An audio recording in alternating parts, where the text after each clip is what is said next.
Let's create two variables with two different values to use these values in arithmetic operations.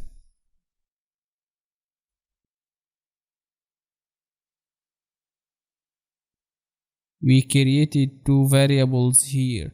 The first variable is width and its value is 20, and we used the equal sign to assign a value to this variable. The second variable is called height, and its value is equal to the result of multiplying 5 by 9. And then we use these two variables in multiplication using the variable name, and also we multiply them by using the multiplication sign, and the result is 900. And this result came from multiplying 20 by 5 by 9. And if you still wonder what the variable is, a Python variable is a reserved memory location to store value.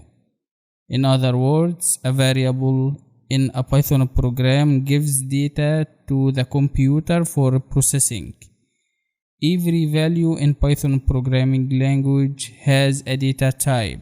Different data types in Python are numbers, lists, tuples, strings, dictionaries, and more.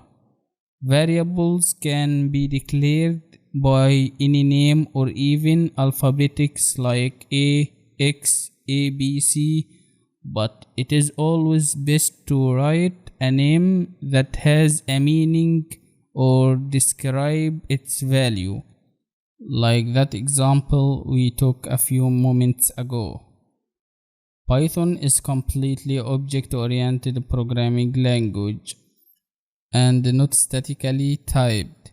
You don't need to declare variables before using them or declare their type.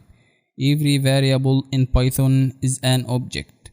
Unlike other programming languages, Python has no command for declaring a variable. Just type the name of the variable directly.